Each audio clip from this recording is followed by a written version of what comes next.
الحمد لله رب العالمين، والصلاة والسلام على أشرف الأنبياء والمرسلين نبينا محمد وعلى آله وصحبه أجمعين. أما بعد، رسول الله صلى الله عليه وسلم مبارك سیرت من بیانو او په دغه سلسله کې منګه د حرب الفجار یا د جنگ فجار تفصیل بیان کړو په اخرنی بیان کې، او دغه شان حلف الفضول، معاهده فضول،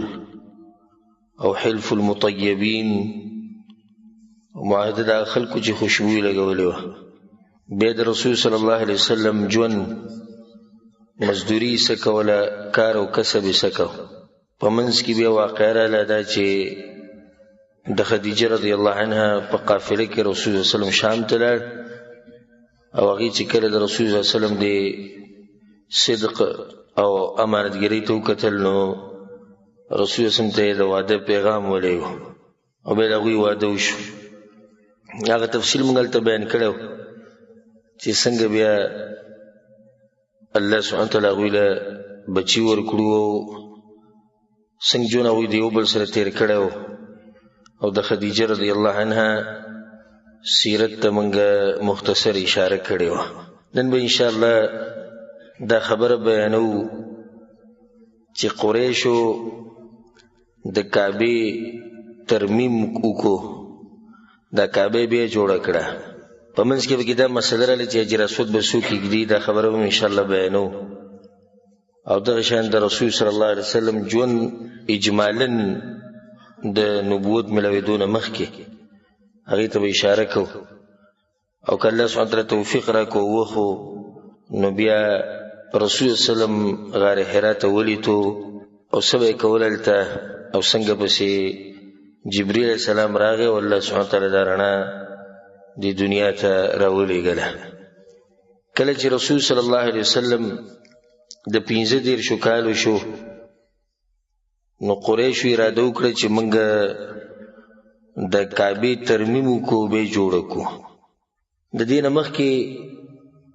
چې د کعبې د ترمیم او د آبادۍ د مسله بیان کړو، دا خبره یاد ساتئ چې کعبه هغه اولنی کور دی چې الله سبحانه وتعالی ایښودی د انسانانو لپاره. په قرآن کې الله سبحانه وتعالی دا خبره کړې ده: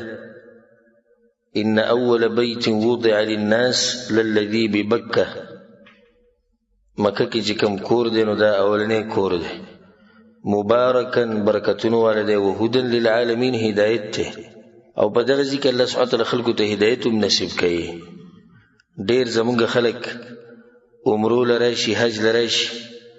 دلته پوه شي چې لکه دا هلته ملکونو کې چې د وابیان وایي او دا ورته وایي چې دا داسې دا خو ټول دلته دي. کعبه کې هم دوی دي او په مسجد نبوي کې هم دوی دي. الله ورته حق نصیب کړي، الله ورته هدایت نصیب کړي. هدى للعالمین، دې کې دا معنی د نفرت ده. الله سبحانه وتعالی د دې کور نسبت خپل طرف ته کړی. وإذ جعلنا البيت مثابة للناس وأمنا واتخذوا من مقام إبراهيم مصلى وعهدنا إلى إبراهيم وإسماعيل أن طهرا بيتي. پاک کئ زما کور د بوتانو نه، مشرکانو نه. نو د کور نسبت الله خپل طرف ته وکړو. دې ته ویل کېږي بیت الله، کعبة الله، د الله کور، د الله کعبه. او دا نسبت د شرف او د عزت لپاره دی چې خلکو ته پته ولګي چې دا معمولي کور نه دی. لکه د صالح علیه السلام اوښې ته ویل کېږي ناقة الله، د الله اوښه. داسې خو دا ټولې اوښې الله پیدا کړي، د جوماتونه ټول کورونه د الله دي، خو بیا د دې کعبې خاص نسبت دی الله ته. نو دغه شان دغه اوښ هم خاص وه، ځکه د هغې نسبت چا ته وشو؟ الله سبحانه وتعالی ته وشو. نو کعبه د مسلمانانو قبله او هغه آبادي ده چې تاسو وینئ، او هغه د حرم مکي په دې منځ کې واقع ده، او د ټولو مسلمانانو نظرونه په دغه طرف دي. 15 وخته مانځه کې موږ هغې ته مخ کوو. سحر ماښام خلک د هغې نه طوافونه کوي. د طواف ودرېږي نه مګر چې کله د مانځه ټیم شي بیا ودرېږي. ټول خلک هلته ولاړي او هغې ته یې مخ کړی او جړاګانې او زارۍ کوي، الله په مخ کې عاجزي کوي، هلته منځونه کوي، هلته دعاګانې غواړي، هلته د قرآن تلاوتونه کوي. نو دا د مسلمانانو یو مقدس ځای دی، اوچت ځای دی. او سبحان هلته چې څوک ورشي نو دا زړی مطمئن شي. إن أول بيت وضع للناس للذي ببكة مباركا وهدى للعالمين فيه آيات بينات مقام إبراهيم. الله يبقى ډېرې نښې دي، یو نښه پکې دا ده مقام ابراهیم. بیا مخکې الله سوی ومن دخله كان آمنا، او څوک چې هلته ورشي هغه په امن کې شي، مطمئن شي، په سکون شي. کله نه کله انسان باندې مصیبتونه ډېر شي، زړه تنګ شي، راځي عمره به وکړو، د الله د کور به وینو. هلته انسان ته یو ناشنا راحت او سکون ملوي. لکه ته به وایي چې د دنیا ټوله د حرم د دروازې سره تا پرېښوده، هلته د هغه هر څه پاتې شو. ته چې دننه رالې بس هغه هر څه به ځنه هېر شي، صرف دغه رب العالمین طرف ته به دې سوچ شي، د هغه د بندګۍ طرف ته، تعظیم طرف ته، دغې ته به دې سوچ شي. او ډېر بدبخته خلک به چې په دغه ځای کې ناست شي او دې خبرو ته یې سوچ نه وي،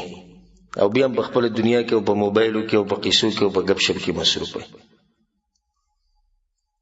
بیا دې ته د کعبه ولې وایي؟ د فایدې لپاره دا خبره یې ساتي چې دې درې وجې بیانې شوي دي. بعض علما وایي چې سمیت کعبه لتربیعها، وایي دې ته کعبه په دې وجې کې چې دا څلورګوټې ده، او عرب هر هغه کور ته کعبه وایي چې هغه څلورګوټی وي، ځکه دې ته کعبه ویلی کي. یو وجه دا د کعبې د نوم. دویمه وجه دا ده وی لانفرادها من البناء، چې دې په خوشه کې آبادي نه وه، د ډېر وخته وروسته اوس د آبادیانې شروع شو. دا په دې منځ کې خوشه کې ټول غرونه وو. او بعض علما وایي چې لارتفاعها من الارض، کعبې ته کعبه په دې وجه کې چې دا د ځمکې نه اوچته ده. او ابن الاثیر په خپل کتاب النهایه کې وایي هر هغه شی چې اوچت شي هغې ته کعب ویلی کېږي. د خپو دا ګیټۍ چې دې ته هم کعبین ویلی کېږي، دا راوتې دي شي، نو دې ته کعب ویلی کېږي. دې ته کعبه په دې وجه کې دا د ځمکې نه اوچته ده. دا درې وجې دي. بیا مختصر خبره به کوو د کعبې په باره کې چا جوړه کړې ده چا نه ده. غټ مقصد زموږ دغه واقعه ده چې د قریش څنګه جوړه کړې ده. خو دا مسله بیانول لازم دي چې اول پیر چا جوړه کړې ده. په دې کې د علماو اختلاف دی، او مشهور اقوال په دې کې هغه درې دي. یو دا چې دا ملائکو جوړه کړې ده، اول پیر ملائکو د کعبه جوړه کړې، او دا قول د ابو جعفر الباقر رحمه الله دی. دویم قول دا دی چې د آدم علیه السلام جوړه کړې ده، او دا قول د امام عطا، سعید بن مسیب، او دا امام ابن الجوزی، ابن حجر، او شیخ الشنقیطی رحمه الله، هغه به هم دې له ترجیح ورکوله، وایي دا قول مضبوط ښکاري. دریم قول دا دی او چې هغه مشهور دی خصوصا د عوامو کې چې د ابراهیم علیه السلام جوړه کړې ده، او دې قول له ترجیح امام ابن تیمیه، ابن قیم، ابن کثیر، او په اوسنیو علماو کې شیخ ابن عثیمین رحمه الله، هغه به دا خبره کوله چې دا مضبوطه ده. والله اعلم. زما چې خپل ځانې کوم ته زړه مطمئن کېږي هغه دا چې د آدم علیه السلام جوړه کړې ده. اول پیر آدم علیه السلام جوړه کړې ده، ابراهیم علیه السلام بیا تازه کړې ده، د بنیادونه یې راوچت کړي دي، یعنې بنیادونه خو آبادي وله راوچته کړه. او په هغې باندې ته انشاءالله شپږ یا اووه دلیلونه ښیم د الله سبحانه وتعالی په توفیق سره. اولنی دلیل هغه دا دی وعهدنا الى ابراهیم و اسماعیل ان طهرا بیتی. الله وایي موږ ابراهیم او اسماعیل علیهم السلام ته دا کار راولګو چې زما کور پاک کړئ د مشرکانو د شرک نه، د هغوی د پلیتۍ نه پاک کړئ. مطلب دا چې کور شتي ځکه خو ته وایي چې پاک کړئ که نه. دا یو دلیل شو. دویم دلیل دی واذ یرفع ابراهیم القواعد من البیت و اسماعیل. ابراهیم علیه السلام اوچتول آبادي ورته شتي، خو ده صرف اوچته کړې ده، دنګه کړې ده. دریم دلیل په دې باندې دا دی کله چې ابراهیم علیه السلام خپل بچي پرېښودو، هاجره او اسماعیل علیه السلام، نو بیا دا ووایي ربنا انی اسکنت من ذریتی بواد غیر ذي زرع عند بیتک المحرم. یا الله ما خپل بچی پرېښودو په داسې وادۍ کې په داسې علاقه کې چې انسان پکې نشته شین بوټی پکې نشته عند بیتک المحرم ستا د کور په خوا کې اوس ابراهیم السلام ګوره کور جوړ کړی نه دی ځکه چې بیا به راځي او اسماعیل علیه السلام به لویېږي او بیا به یې جوړوي اوس یې پورې جوړ کړی نه عند بیتک المحرم دلیل دی باندې چې کور شتي دغه شان دا پکې یو دلیل دی چې دا کعبه خو د پیغمبرانو قبله وه نو څنګه د ابراهیم علیه السلام مخکې نه وه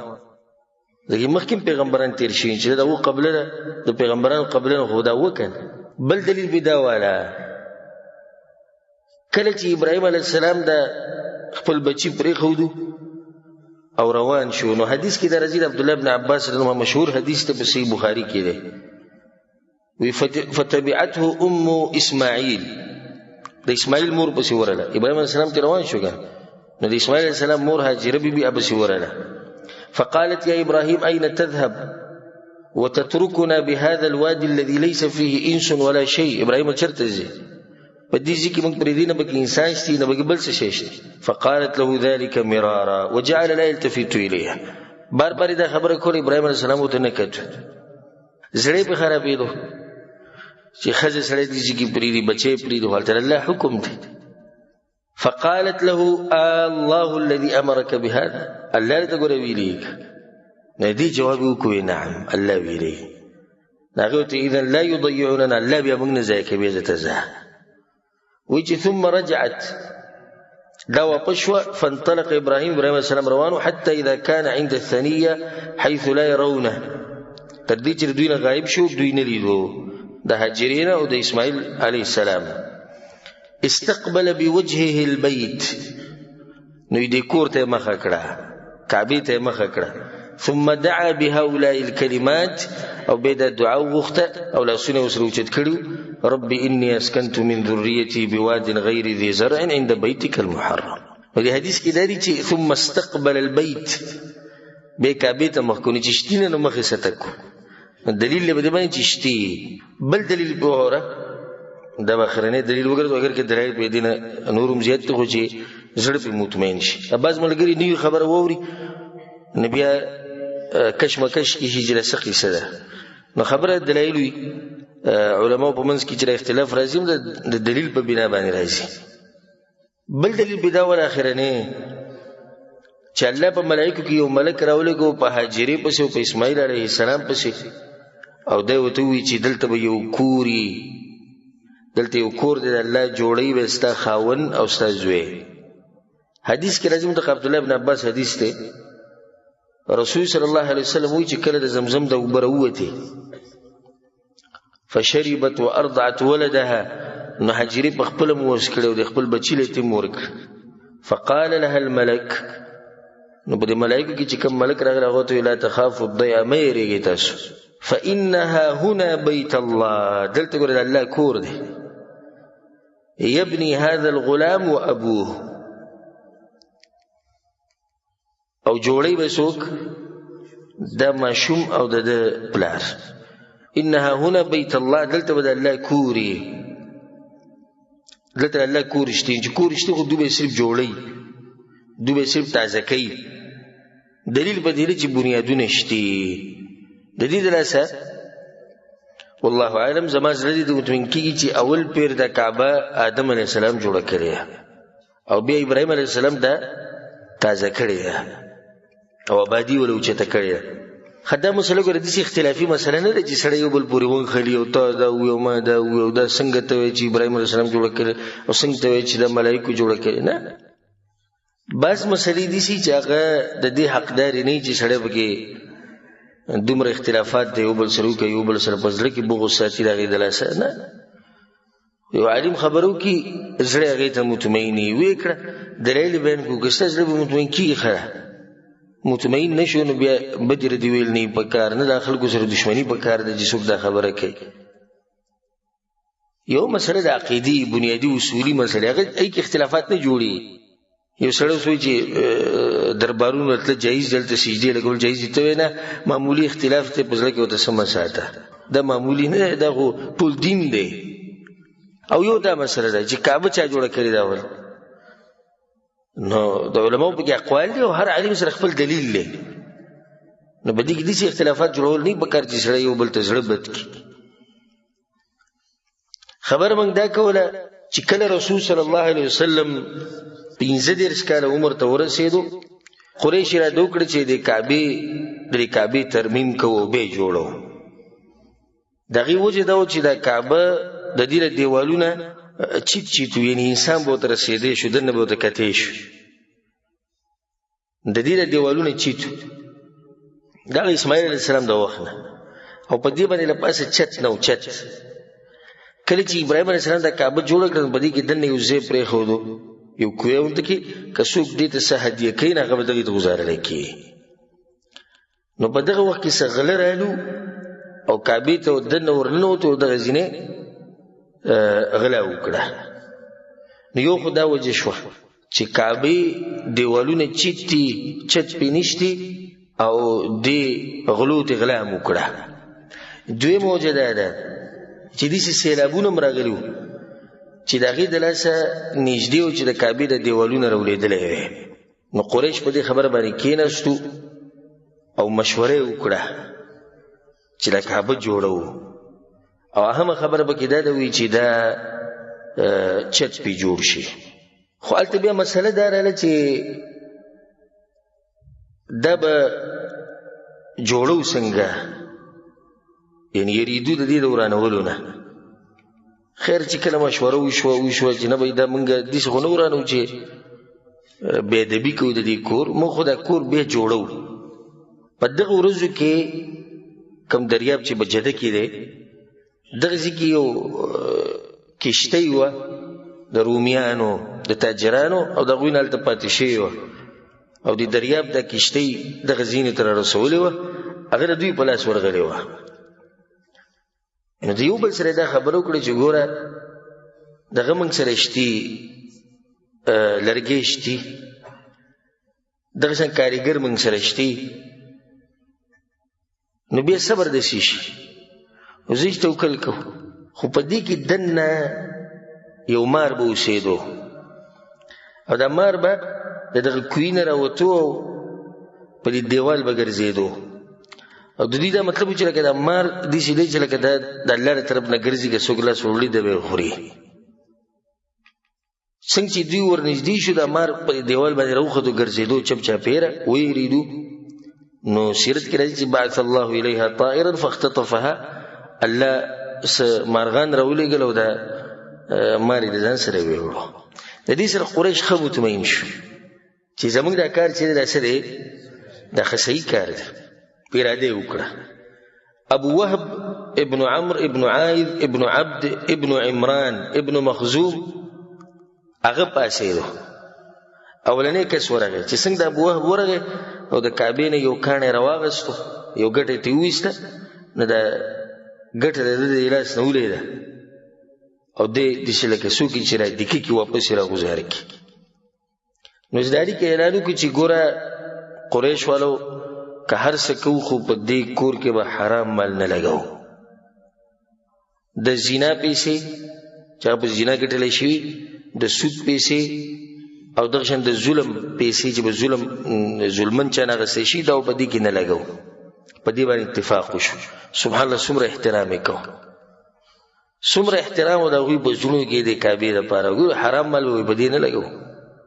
څومره چې حلال مال د هغه را جمع کړي د میدان ته راواچوي بیا به ورسره ګورو. دومره تعظیم د هغوی په زړونو کې د الله سبحانه وتعالی د کور چې ډېر مسلمانان برای نام مسلمانان د هغوی په زړونو کې د تعظیم نشته الله د کور دپاره. ټول کلی به څوک وایي زه پښتن یم او څوک وایي زه تاجر یم او څوک کته او څوک بره برید به تاوی را تاوی. په دې ټول غټ کلي کې به چې د جومات دوی به بد حال باندې څوک دومره نه چې د جومات خیال وساتي او څوک دومره نه چې د جومات کومه خرچه چې کېږي چې دا واخلي په خپله ذمه باندې، نه د هغې دپاره به او دا غټ د شرم مقام دی، د هغې دپاره بیا څادرې چولې را چولې په خطبه کې او په دغه کې او بیا چې راځي راوځي برید دې ته وکړي مونږ پلار نیکه د طرف نه مونږ مسلمانان یو، پخوانه مونږ داسې روان یو، زمونږ دغه اسلام دی، وایي زمونږ دغه صحیح دغه اسلام دی. دغه اسلام د برید تواره توا او دومره څوک نشي کولای چې الله د کور خیال وساتي. دا وګوره د مشرکینو ته دومره دوی په زړه کې دغه وي. ګوره هر څه چې کوو خو د کور جوړولو کې به حرام مال نه لګو. په دې باندې اتفاق وشو چې په دې باندې اتفاق وشو مال لا جمع شو، بس اوس ورځي کنه چې شروع کو چې دا باندې ورانه کو. اوس بیا مسله راځي دا وسنګ ورانه، یعنی دومره د دې په ژوند کې دا یو تعظیم دی کنه. وران کار نه کوي، به یریږي د الله کور دی څنګه وران کو. او دا مشرکان دي. ګوره دا خلک دي چې الله سره په عبادت کې نور معبودان شریک کړي. نو په دې کې الولید ابن المغیره پاسید. الولید ابن المغیره دا خالد ابن الولید رضی الله عنه پلار دی. دا مشر سړی و په قریش کې. خو د خبره اورېدې کېده دوی انا ابدؤکم فی حد ما زه پاسمه زه به شروع کوم. نو بس ځان سره سامان ومان راوغست ورغی چې دا اولنې گزار ول ورکې. نو دا په مخه بار بار به وي اللهم انا لا نريد الا الخير. الله ګوره موږ اراده د خیر کړې ده بل څه نه کوو. ګوره دا به وي نو چې څنګه ول گزار ورکو او یو خخته دوی ته لري کړو واپس راغی ویسو نشتی. نو قریش ولوي نه صبر د پوره شپه به انتظار کوو کې د شپې د لسی چلو شي. اوس دې ټینګه خو سونه شو کېدې چې وروسته الله په دبانې الله به ګرفت کې راشي. نو دا شپه به صبر کوو. که سحر لدې روغ ولید ابن مغیره نه بس بیا زموږ د کار صحیح دی. او که سحر لدې روغ نه نو موږ به بیا دغه ځای واپس برابر کو کوم ځای چې د نړولی. چې کله سحر شو ولید ابن مغیره راغی سړی بالکل برابر و. نو هغه وایي چې الحمدلله الله زموږ د کار خوښ شوی دی ځکه د تسونه وي. دومره په الله باندې ګوره یقین هم دی چې الله دې خپل کور دې حفاظت کوي. چې دې روغ دی نو مطلب زموږ د کار صحیح دی. او که دې روغ نه وي دا کار زموږ غلط. نو بس بیا اراده وکړه ټولو پې شروع وکړه. او په دغه ټیم کې دا کار وکړو چې دا کعبه تقسیم کړه او هرې قبیلې له یو طرف ورکو چې دا ستاسو شو دا ستاسو شو چې په دې باندې به څوک ورانېږي نه. سبحان الله. اوس دوی په دې خبره باندې ورانېږي چې ولې یوازې کعبه تاسو جوړوئ. همونږ کې چې څوک وایي چې زه به لکه جومات کې دا کار کوم زه به دا کار کوم بل ته خوشحاله ښه ده چې موږ ته ویدمه یو. او دوی په دې خبره باندې ورانېږي چې ولې دا یو قبیله لګیا د الله په دې کور کې کار کوي موږ ولې څه دپاره ولې بله عزت موږ ته نه میلاویږي. نو د هغې د لاسه د کعبې د دیوالونه دی تقسیم کړو. او د هغې دپاره یو کس راوستو رومي و د رومو او د هغه نوم باقوم. او دا ډېر ماهره کس و په دې خښتو لګولو کې او آبادۍ جوړولو کې. نو دله کرایي مقرر کړه او درته ویې ته به دا آبادي کې. او دوی بوله کاڼي راوړو او دغه زاړه کاڼي به یې ویستو. دغه کار د دوی روانو. بیا پکې مسله راله د حجر اسود چې اوس حجر اسود لګول غواړي. ټول آبادي پوره شو اوس حجر اسود لګول غواړي. نو په دې کې به څه کوو؟ نو تقریبا 4 شپې یا 5 شپې دوی په دې باندې ورانو او په دې باندې اتفاق نه راتو. هر قبیلې دا وی چې موږ به حجر اسود لګو. سبحان الله. سیرت کې راځي چې تر دې دوی جنگونو ته تیار شو په یو بل پسې تورې راواغستې. نو په دوی کې چې کوم خاندان و بنو عبدالدار پیژنې چې د تذکره شوې ده د کعبې خدمت او په جنگ کې جنډه او د حاجیانو خدمت ده د دوی سره. او د دوی د لاسه هغه حلف المطیبین شی بنو عبدالدار ولدي سلوکو چې یو لوښی راوړو او په هغې کې ټوله وینه پرته وه ټوله وینه وه. او د دوی سره بل خاندان بنو عدي. نو دوی په دې وینه کې لاسونه دننه کړو او دا لوز یې وکړو. وی تعاقدوا علی الموت. په دې باندې لوز وکړو چې د مرګ پورې چې زموږ بدن کې آخري سای جنګیږو به دا خلکو سره کم چې دا غواړي چې حجر اسود دا ولګي او موږ دې نه لګو. زموږ د قبیلې ماشومانان چې څو پورې مړه شوي نه موږ به لګیایو بالکل به پکې ځان ختمو. خو دا حجر اسود زموږ نه علاوه بل څوک نشي لګولی. او خبر ډیر مخې ته راغله چې لوز پکې وشو، عهد وشو، عقد وشو په مرګ باندې. نو بیا 15 ورځې 6 ورځې دا مشران به کېناستو پاسېدو. اخر کې اتفاق په دې باندې وشو، یو کسو ابو امیه ابن المغیره المخزومی، هغه ته د لګیو دیو بل سره خبرې کول، وګوره زه ته وړه خبرو کوم جنگ ختم کی په دې دروازې چې څوک رانه نوځي کاغه هر څوک اوبره اجر اسود دی، په دې باندې اتفاق کوي او په دې باندې اتفاق وکړو. دې خبر ډیر مخې ته تلو کدا جنگ شروع شوه نو په دې کې ټول قریش ختمېدو. بس په دې باندې زموږ اتفاق د ابو امیه ته چې ستاره خبره صحیح ده چې څوک په دروازه رانه وته نه دا بلغ ور کړی دی دې لپاره. بس په دې انتظار باندې چې وی کتونو رسول الله صلی الله علیه وسلم را روان دی په دروازه باندې او د الله سبحانه تعالی کارونه ته ګور. او په دغه وخت کې د رسول الله صلی الله علیه وسلم عمر چې دی هغه 15 کاله. رسول الله صلی الله علیه وسلم چې په دغه طرف باندې رانه وته نو دوی आवाज شروع کړي په تیز هاذا الامین او دغه امانتګر سره موږ پیژنو هغه رښتینه رضینا په دې باندې موږ ټول راځو ځکه چې دا یو حق ورس انسان دی، دروغ نه وي، دوکې نه ورکه، په دې باندې موږ ټول راځو. رسول الله صلی الله علیه وسلم په وخت وی خبره دي سي ده سبحان الله صبر او حکیم انسان دی. رسول الله صلی الله علیه وسلم په هغه وخت کې چې نبوت وته نه ملو شي وې دي شکارو کې او صادر وغوړول او دا کانه به کې د حجر اسود او هر قبيله مشر دی راشي او په دې کې د شرکت کې صادر دی راوچت نو دا دي شو چې لکه تاسو په شریک د کانه راوچت کړي به ما راکې زمي ولو په دې باندې ډېر خوشاله شو دا خو ناشنا فیصله ده وکړه سوره کلی فیصله صادر کې کانه کې دی مشران راوچت کې نو دا دي شو لکه د قبيله چې راجر اسود راوچت کړي دي پوری هغه باندې او خوشاله شو چې کله د غاجر اسود دي زیته ورسېدو رسول صلی الله علیه وسلم د غاجر اسود راوچت کو په دغه ځای کې خو ټول خوشاله شو او د الله شکرونه ادا کړو چې د الله سبحانه تعالی کور ترمیم وشو او د دې غټ اختلاف نه الله سبحانه تعالی موږ بچ کړو. په دې منځ کې چې په دوی باندې د پیسې کمی شي وي الته دوی حلال مال برا جمع کړ او تاسو اندازه لګولې شي چې دا معاشره به څومره د حرامونو ډکه چې دومره مالدارو خلکو سره به کې صرف دغه مالو حلال چې باغې باندې دومره کعبه جوړ شو لکه څومره چې وزده نه به دوی چې دې سره بس کو نو دې شي کار وکي چې د کم طرف پاتې کیږي د دین یو نه خطا وکي خلکو ته په دې کې چې دم د کعبه صدقه موږ سره پیسې نشو اوس به څه ورغو دومره دوی سره احساس ته چې الله ګوره پلیت مال نه قبلای او زمونږ بلګي سود او حرامي پیسې او باغې باندې بجې موږ پیدا کار کوو موږ پیدا کار کوو او دوی سره د احساس چې الله پلیت مال نه قبلای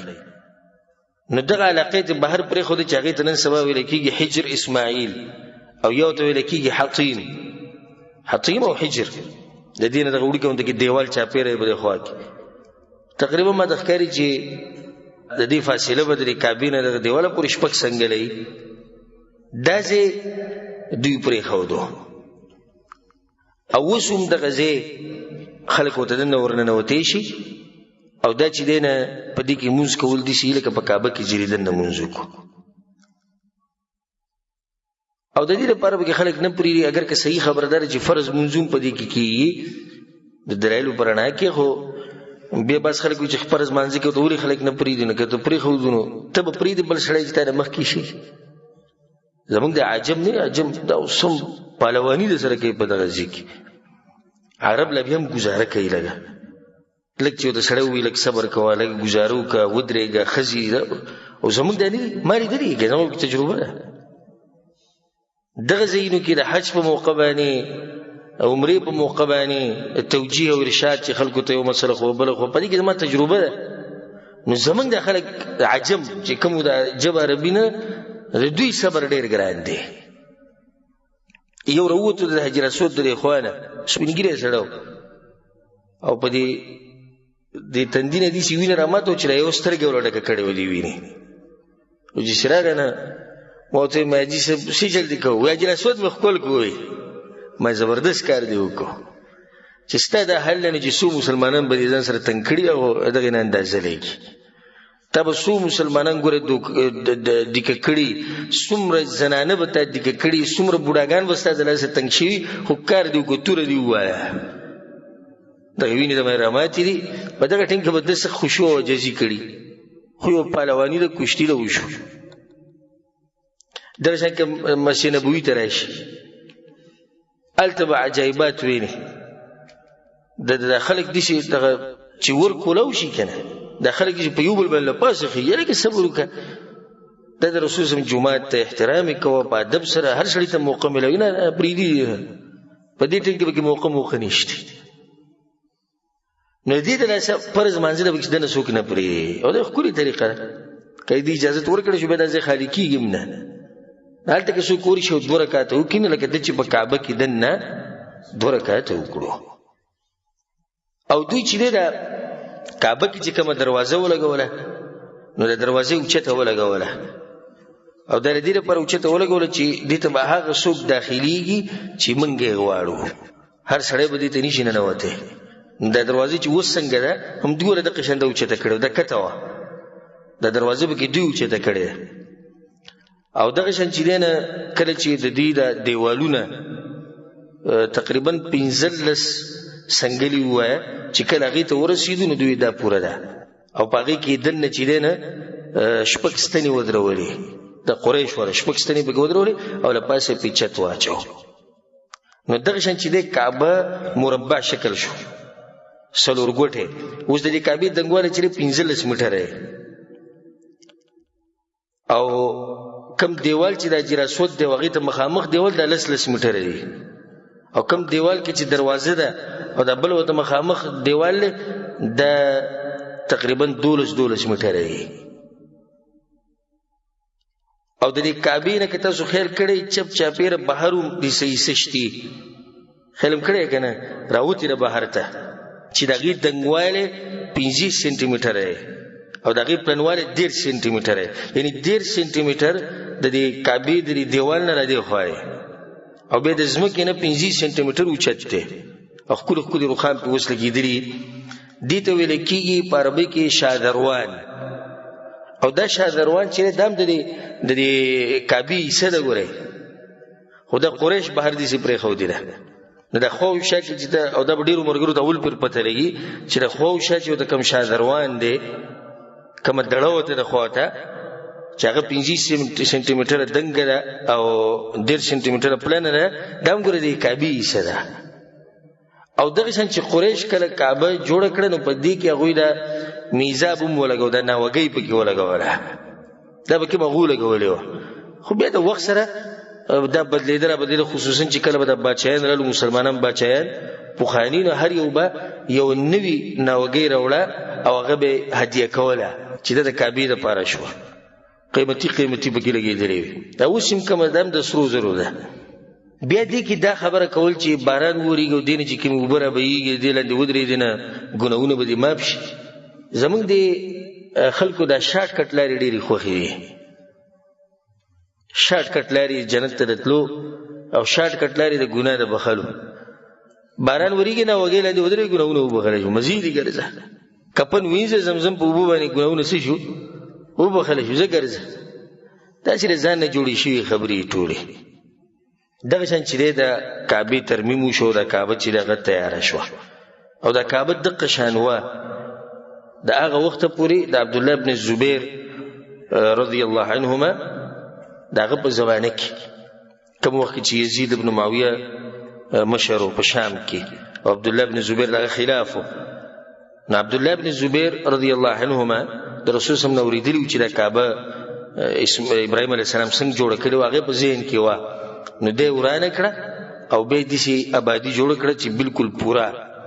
لکه څنګه چې ابراهیم علیه السلام جوړه کړې وه خو چې کله د ده او د یزید او د هغه د کسانو په منځ کې جنګ ونښتو او هغوی حمله وکړه په ده باندې نو په هغې کې دا کعبه هم لګېدلې وه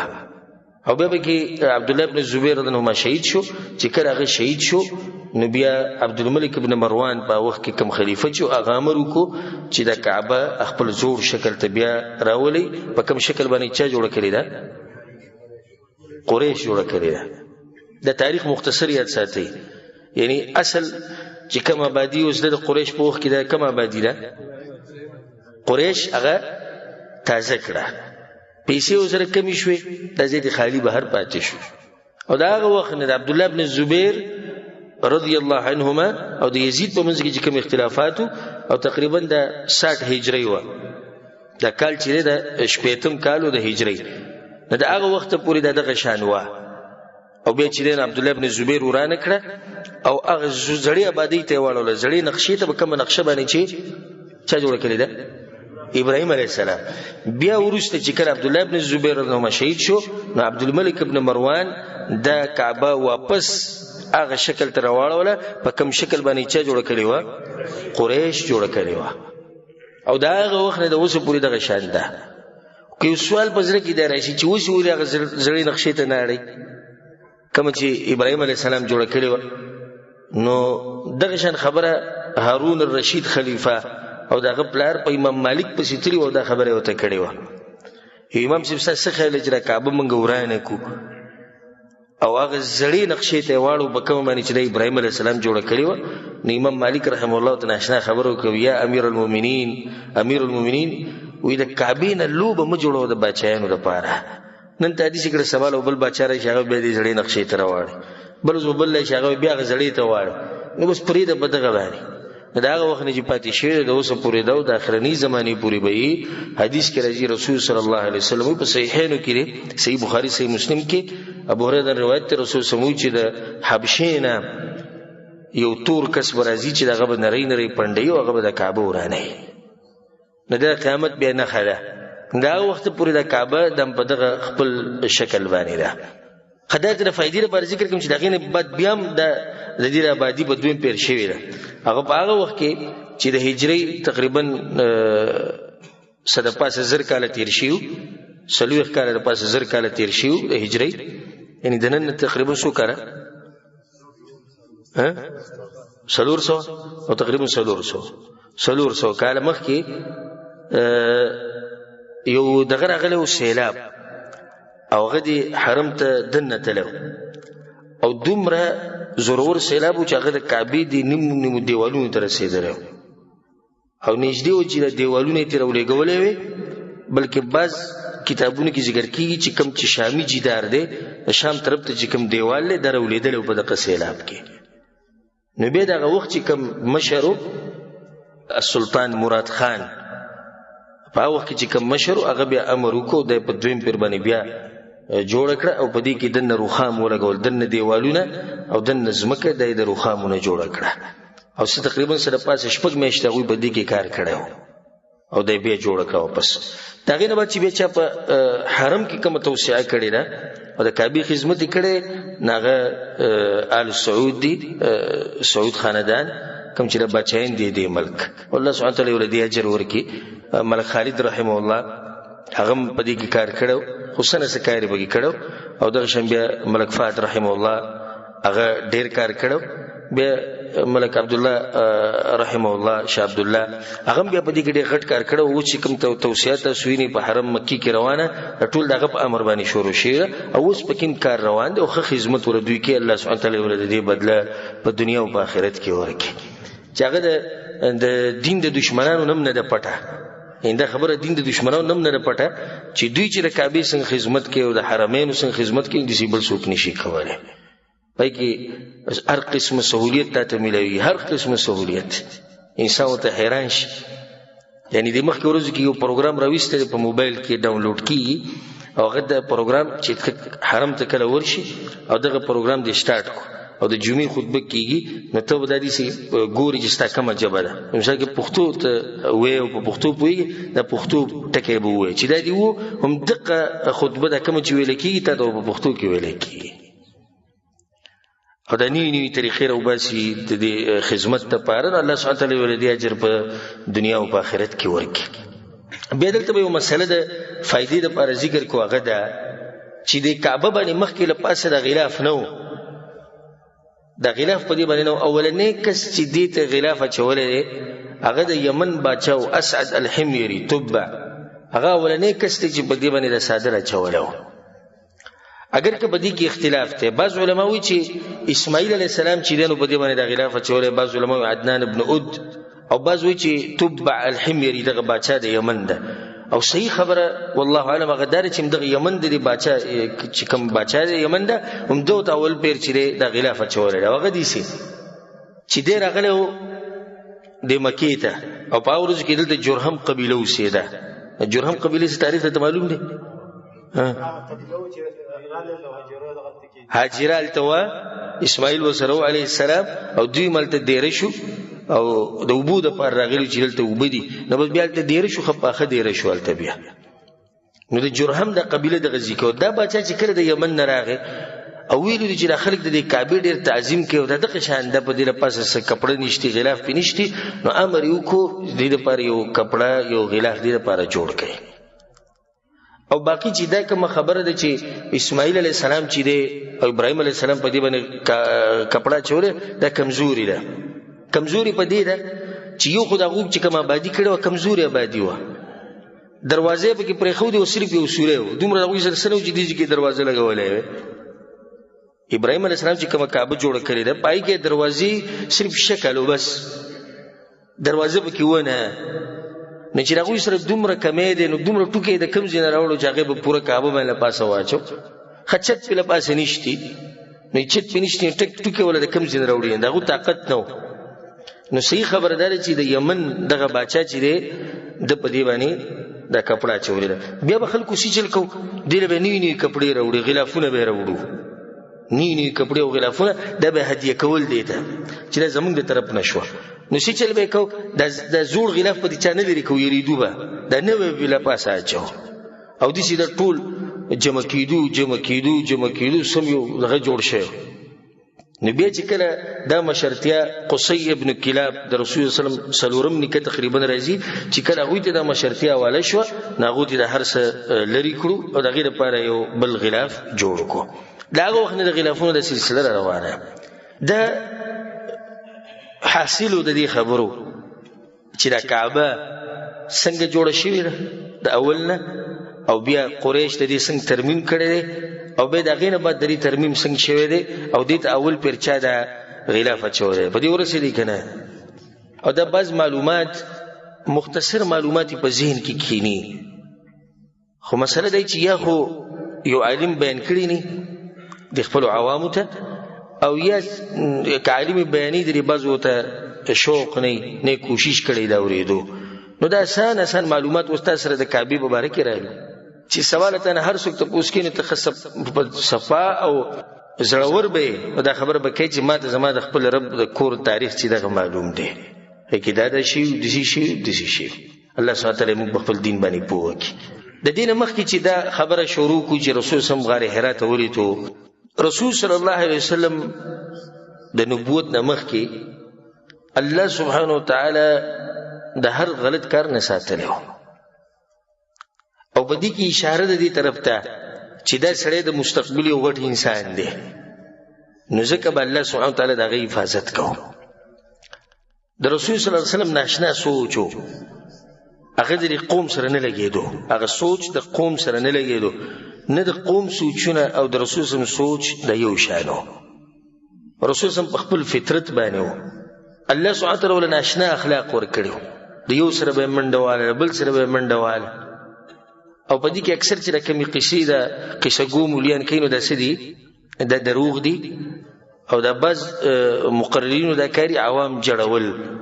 والله العظیم د عوام جړول دومره آسان کار دی دومره آسان کار 2-3 منټه کې دی جاړي چې خپل دین باندې مهین دي او د قصاصي فطرتي خبره چې سړي ډیره خوخی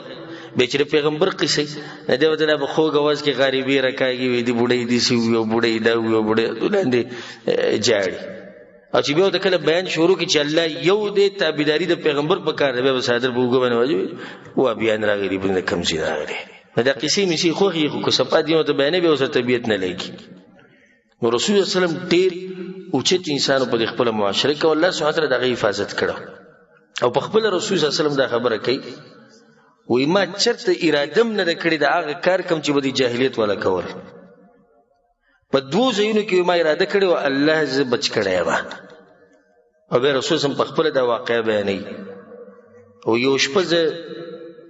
بيزي ګړې می ساتلی او ما سره یو بل لکومو نو ما ورته دا وویل ده ته ما وویل هلک ته چې داسې کارو کې زما دا بیزي ګړې به هم تا سره ته یې خیال کوه او زه د نظم د مشغولتیا دپاره لاړم کما یسمر الشباب لکه څنګه چې د ځوانان شپې په قصو کې تېروي او په ګپ شپ کې تېروي ما چې زه هم لاړ شم شپه ګپ شپ ورو هلکانو سره به کښېنوم نو بس دا مې هغه ته پرېښود بیزې ګړی وي زه ترې لاړم څنګه چې د مکې د آبادي شروع شو د کورونو نو د اول کور نه د ټنګ ټکور اواز راغی سندرې پکې وي وی ما چې دا څه دي وی چې د پلاني واده دی د پلانۍ سره او د یا د پلانۍ واده دی د پلاني سره نو امام اراده وکړه چې ور به شم دا واده به م وګورم تماشه به وګورم الله سبحانه وتعالی وی زما دا غوږونه بند کړو په ما باندې خوب راوستو او زه په غزي کې وده شو نو زه راپاسېدم د دې نور د ګرمایش د لاسه سهار نور راختلی او ګرم شی و زما د بدن چې ګرم چې راپاسېم چې راپاسې زه کوم ځای کې یم نو لاړم په هغه ملګري پسې دغه اراده مې بیا وکړه دې شپې دې بلې شپې له چې زما د هلکانو سره به کښېنم ګپ شپ لګوم حقه شان الله سبحانه وتعالی په ما باندې خوب راوستو زما د غوږونه یې بند کړو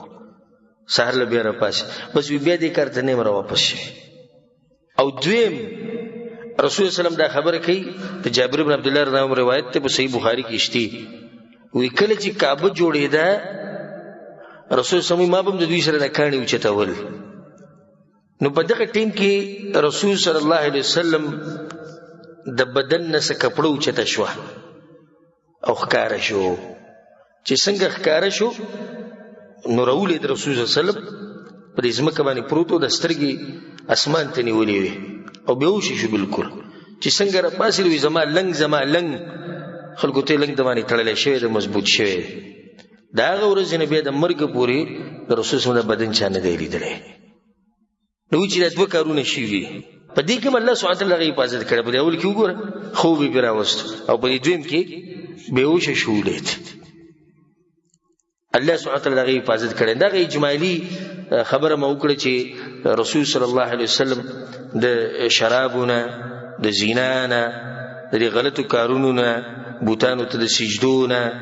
بوتانو لپاره نذرانې او منښتې مشرکینو چې کوم کارونو د دې ټولو کارونو الله سبحانه وتعالی بچ ساتلی و لږ وخت پاتې دی او کیدای نشي چې موږ په دې کې دا تفصیلا بیان کړو چې په غار حرا کې څه شي خو صرف مختصر دا چې رسول صلی الله علیه وسلم غار حرا ته ولیدو او به ان شاء الله باقی تفصیل هغه پر روان درسونو کې بیانو کله چې د رسول صلی الله علیه وسلم عمر 40 کالو ته ورسید او ما تاسو ته په اوله کې وی چې د رسول صلی الله علیه وسلم سوچ یو شانو او د قوم سوچ هغه بل شانو نو حبب الیه الخلاء د رسول صلی الله علیه وسلم د یوازې کې نسته بخوخو نو د هغې دپاره به رسول صلی الله علیه وسلم تو غار حرا ته او غار حرا تقریبا د حرم نه 2 میله لرې دی او اکثر ملګري چې دی او د تلي دی هغو لیدلی دی او په دې نیټ باندې هم چې دی د هغې تصویرونه ویډیوګانې شتي نو رسول صلی الله علیه وسلم به هلته تو او حدیث کې درجه عائشہ رضی الله روایت ته وکانه یخلو بغار حرا فیتحنث فيه التب عبادت کو قبل ان ينزع الى اهله ويتزود لذلك او چې کله به غار ته تو نو د ځان سره به خوراک کوم ویوړو ثم يرجع الى خدیجه بیا به خدیجه رضی الله عنها چې کله به سره خوراک ختم شو ناغي بوله نور خوراک ورکو رسول صلی الله علیه وسلم بیا د غار ته وختو حتی جاءه الحق تر دې چې الله سبحانه وتعالی ورته دغه حق راولي کو دا موس الله سبحانه وتعالی ساتي ګوره دا د الله یو طریقه ده چې دا زیده ته خسته کړي او دلته کینی الکه اوس کته سورغلی نو څومره دنګ دی دغه زی هغه ته خطه څومره ګران دي خدای و ناشنا زی دی ځکه چې کله دغه ته ورشي کنه نو په دې خو شاکی چې کوم غټ غرونه دا به ټول مخامخ کاری ټول او دغه شان د حرم برته بالکل صفاح کاری کعبه به تخکاری دغه زین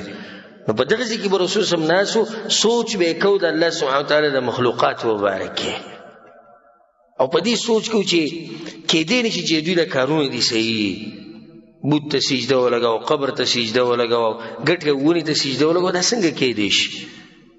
په دې خبرو کې به رسول صلی الله علیه وسلم سوچ کو خودلته یو مسله ته د فائدې لپاره بیان کما غدا بعض روایتونو کې دا راځي چې رسول صلی الله علیه وسلم به هر کال یو میاش په غار حرا کې کېناستو او په بعض روایتونو کې داسې راځي چې رسول صلی الله علیه وسلم شپږ میاشتې د نبوت نه مخکې دې غار ته به توراتو. اوس په دې اولني روایت کې دا دی چې په هر کال کې د رمضان میاشت رسول صلی الله علیه وسلم د ځان لپاره خاص کړی و، هلته به و په هر کال کې. او په دې بل کې دی چې شپږ میاشتو لپاره به توراتو. جواب هغه دی چې دواړه ثابت دي. په اوله کې اول 3 کاله رسول صلی الله علیه وسلم هر کال یو میاشت به کېناستو، او چې څنګه د نبوت ته ورځې را نږدې کېدې نو دغه ځای کې د رسول صلی الله علیه وسلم شوق او محبت ښه ډېرېدو، نو په دې اخرني شپږ میاشتو کې بیا په مخه توراتو. نو دواړه خبرې ثابتې شوې. خو سبحان الله ځان سره به خوراک وړو او د اوچت انسانان او بیا پیغمبران سره ناشنا خلک. حدیث کې دا راځي فكان رسول الله صلى الله عليه وسلم يجاور ذلك الشهر من كل سنه. رسول صلی الله علیه وسلم د یو میاشت د رمضان د میاشت دا به لازم تیرول په کوم ځای کې؟ په غار حرا کې. ويطعم من جاءه من المساكين، او کوم غریبانان او مسکینان چې والته چې تیریدون هغوی له به خوراک ورکوه. دومره ناشنا زړه د رسول صلی الله علیه وسلم او دومره غټ زړه د رسول صلی الله علیه وسلم چې په دغه ځای کې څوک غریب به تیریدو نو هغه ته به آواز وکړو او هغه به د ځان سره د خوراک ته کېنو. کله چې به دا خوراک ختم شو بیا به راغی بچا پسې په خدیجه رضی الله عنها پسې. او خدیجه رضی الله عنها څه ناشنا زنانه، لکه دا نه چې تاسو څنګه بچي پرېښودي دي، ولې دې پرېښودي دي، دا موږ به څه کوو، دا ته څه کوې. نه، مخکې به راشي انشاءالله په دې درس کې غونی شي کېده پر روان درس کې چې یو پیر رسول صلی الله علیه وسلم غار حرا کې لیټ شو، نو خدیجه رضی الله عنها پسې کسان ولېږل تاسو لاړ شئ وګورئ چې چېرته تللی ورې.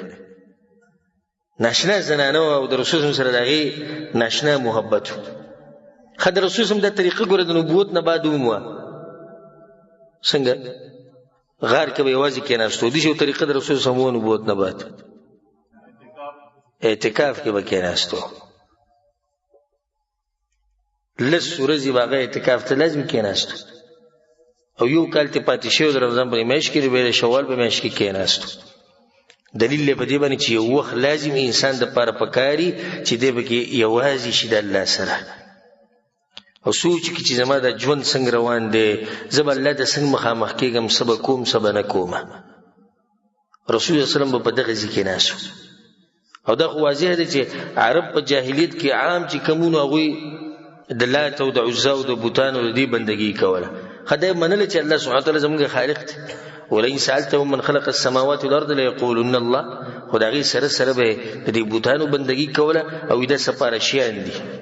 ويعبدون من دون الله ما لا يضرهم ولا ينفعهم ويقولون هؤلاء شفعاؤنا عند الله. او د رسول صلی الله علیه وسلم دا نه وخوښ الله ساتو. خاصې د فایدې لپاره ته دا خبره وکړم، ګوره دې ته سوچ وکړئ هسې لکه رسول صلی الله علیه وسلم په دې ټیم کې تلاش کې دی، یعنې په یو شي پسې یو شی چې ته ورک دی په هغې پسې ګرځي. زړه غواړي چې عبادت وکړو، خو په کومه طریقه یې وکړمه. د ابراهیم علیه السلام چې کوم دین دی هغه ټول بدل شوی را بدل شوی دغه وخته پورې نوي نوي کارونه پکې خلکو را ننویستي. او د رسول صلی الله علیه وسلم زړه ډېر کېږي چې عبادت وکړمه د دې رب د دې خالق دا چې دوی مني چې خالق دی، خو په څه طریقه یې وکړمه. سبحان الله رسول صلی الله علیه وسلم په دې خبرو پسې ګرځېدو، خو ګوره په نصارو پسې نه دی تللی. حالانکه ورقه بن نوفل د خدیجه رضی الله عنها د تره زوی دا په نصارو کې غټ عالم و، د هغه خواله نه دی ورغلی چې ته څه وې. مدینې ته نه دی تللی په یهودو پسې چې هغوی له تپوس کړی چې تاسو څه وایې. حالانکه دا معروف خلک دي یهود او نصارا چې د دوی سره آسماني کتابونه دي. سبحان الله الله یې ساتي د دې نه، ځکه که دوی خواله تللی وې او بیا دا وحي هم بیانولی نو خلکو به ویلي دی د هغو نه یې زده کړې. نو دې غار ته به تو ځله به یوازې ناست، نه په نصاراو پسې تللی دی او نه په یهودو پسې تللی دی، نه په مشرکانو پسې تللی دی. خو هلته به خپل یو سوچ کوو چې دا څه قیسه ده. خالق موږ منو چې الله دی، رازق موږ منو چې الله دی، نو بیا دا بوتان ولې، بیا د دې ګټې ونې او بندګي ولې. الله سبحانه وتعالی هم دغه خبر خپل پیغمبر ته کړې ووجدک ضالا فهدا. ای پیغمبر بې لارې وي موږ درته لار وښوه. او دې ټیم کې د رسول سره لار نشته چې څنګه عبادت وکړم، په څه طریقه یې وکړم، لار نشته. الله ورته لار وښوه. الله سبحانه وتعالی قرآن په بل ځای کې وایي وكذلك أوحينا إليك روحا من أمرنا الله وی دغه شان موږ ته وحی درولېږله ما كنت تدري ما الكتاب ولا الإيمان پیغمبر وی نه ته د کتاب پته و نه ته د ایمان پته و ولكن جعلناه نورا نهدي به من نشاء من عبادنا الله سبحانه وتعالى ولدارنا ورکړه او په دې کې الله سبحانه وتعالى تیاری ځکه چې په مستقبل کې یو غټ امانت پر د په وګو باندې کېږي هغه به د خلکو ته رسي ان شاء الله په روان درس کې به دا بیانو چې رسول صلی الله علیه وسلم په دغه وخت کې په دې غار حرا کې چې وو د ټوله غټه واقعه په کې دار چې جبرئیل علیه السلام راغی وحی راوړه بیا رسول سم سي چلو کو او بیا وحی به منځ کې بند کړي شو د اوسو ورځو د پاره بیا پسې جبرئیل علیه السلام راغی ان شاء الله دا تفصیل به ټول په روان درسونو کې کو الله سبحانه تعالی دې موږ پوه کې په قران او حدیث باندې او الله سبحانه تعالی موږ له توفیق راکړي قران او حدیث باندې عمل کولو او الله سبحانه تعالی موږ د دې پیغمبر صلی الله علیه وسلم په نقش قدم روان کې الله سبحانه تعالی دې څنګه چې په دې مبارک جمعات کې موږ یو ځای کړیو درشان الله سبحانه تعالی موږ په جنت الفردوس کې د خپل امام اعظم د خوږ پیغمبر محمد صلی الله علیه وسلم سره یو ځای کې او الله سبحانه تعالی د فلسطین په مسلمانانو باندې خصوصي رحم وکي اولته چې څومره مسلمانان کمزوري الله دې غوي خصوصي مرسته وکي او الله سبحانه تعالی دې بیت المقدس او مسجد اقصی د يهودو د پلیتین دی الله بچ ساتي الله سبحانه تعالی دا کور دي سي حفاظت کی لکه څنګه چې د کعبه حفاظت کړو هغه وخت کې چې کله ابرهه راغلو د غي دورانولو لپاره او الله سبحانه تعالی چرته يهودو له طاقت نور کوي د دې چې دوی دغه کور او دغه مبارک جمعات قبضه کی او الله سبحانه تعالی دې موږ له توفیق راکړي د غوي سره د ودریدو د غوي د مرستې کولو او الله سبحانه تعالی زموږ فلسطینیان رونه او خويندې الله دې غوي حفاظت وکړي خصوصا الله سبحانه تعالی د غوي د زنانو د غوي د بوډاګانو د غوي د مشومانو دې الله حفاظت وکړي او د غوي لپاره دعاګانې غواړي په هر وخت کې او انسان چې څومره طاقتي باغې باندې ملامت هي نو کم سے کم د دعا هر مسلمان کولای شي دغه طاقت موږ سره شتینو دغه لپاره دعاګانې غواړي الله سبحانه تعالی دې موږ ټول ته په مسجد اقصی کې موز نصیب کړي هذا والله اعلم وصلى الله على نبينا محمد وعلى اله وصحبه اجمعين کعبه خپلول څنګه ادارور وي ګوره موږ د الله بندګان یو بندګي د چا کو د الله دا بندگی الله مونږ ته وی کوي خو دې نه یو چې کوي به خپل مرزیم ده یو انسان راولېګو د مونږ چې سیرت بیانو رسول صلی الله علیه وسلم راولېګو دې لپاره وی د خلکو ته بیان کړي چې په څه طریقه به کوي مونږ د حدود نه نشوړې دي کمی پولی چې شریعت دې دغه نه مونږ نشوړې دي لا تقدموا بين يدي الله ورسوله ایمان او الله او الله پیغمبر باندې مخ کې کېږي اوس راځو دی چې رسول سمون په دې کعبه باندې مینو کنه مین زموږ مینه محبت بسې داغه د مینه محبت په مخ کې خو د رسول سم نه دا نری ثابت چې هغه د عام کعبه د دیوالونو او ګوټونو د خپل کړي الا حجر اسود مبارکه خصي روایتونه دي چې رسول سم به د خپل وره د ګټه داغه نه مخکې چې کوم ګوټ تاغه ته رکن یمانی ویل کیږي په دې رسول سم سپ لاس راخ کودو نو دغه رکن یمانی خپلول نشتی سری لاس راخ کودي او حجر اسود چې دې خپلول غوره طریقه ده کداغه وستینره چې شی د سری هغه په دې کې د اخ کولک داغه وستینره چې په لاس وته اشاره وکړه دا طریقه ده به یو بل ځای دغه ته ملتزم ویل کی ملتزم پیژنې کنه سګي پیژنې ملتزم حجر اسود او دروازې په منځ کې چې کم ځای دی لګونته کې ځای دی دې مبارک آثار شتي چې دې سره سینه لګول او دې پوری جوخته ده او دغه ځکه دعاګانې غوښته الله سبحانه تعالی قبلې خو چې کله نور مسلمانانو ته تکلیف نه ملایوي د دین علاوه بل زید کعبه کولول د رسول الله صلی الله علیه وسلم نه د صحابه کرامو نه د تابعین نه دغه نه ثابت نه دا کعبه هر ځای کولول د سمینه نه ده چې زموږ سره محبت ډېر مینه اصل دا مینه نه ده اصل مینه ده فليعبدوا رب هذا البيت د دې کور چې کم رب دی کم مالک دی دغه داسې بندګي کول لکه څنګه چې هغه غواړي دا مینه ده. او ما هغه رب دا طریقه نه ده ښولې ده کومه چې ته کوې، نه د هغه د کور سره داسې طریقه کوې چې د کور هغه مالک نه ده ښولې. ناشنا طریقه نه شوله،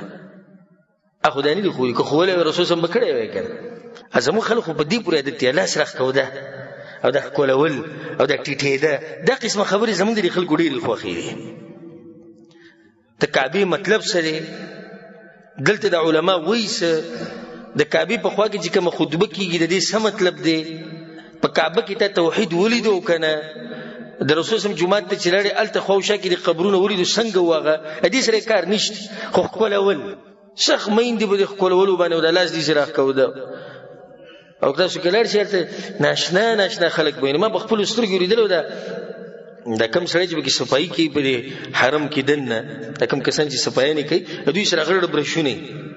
نه هغه منډه وایي دا برش باندې لګیا د دوړه موړه لرې کوي د دې رخامونه.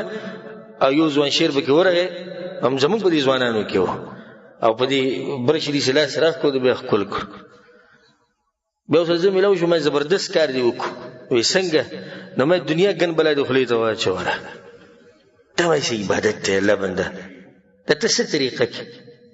ډېرې خبرې چې سره ما وکړې ما پوه په آخر کې ما ته وایي دا خوند تا ته نه دی معلوم. وایي وابیانو ته دا خوند نه دی معلوم. ما دا خبره صحیح ده، ما د اوسه پورې دا خوند نه یې څه کړی چې کچرې څنګه خورنې او نه دې را باندې الله څه کېږي چې زه د برش نه کچره صفا کوم او خولې ته اچوم. دا کم دین دی؟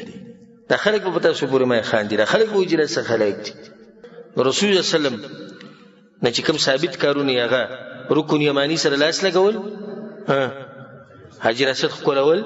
ملتزم سره که زیي او ګڼه نه جوړېږي او خلک نه تنګېږي، هغې سره سینه لګول، هغې سره جوخ ودرېده او دعاګانې غوښته، دا ثابت دي، دې کې اثار شته. والله اعلم.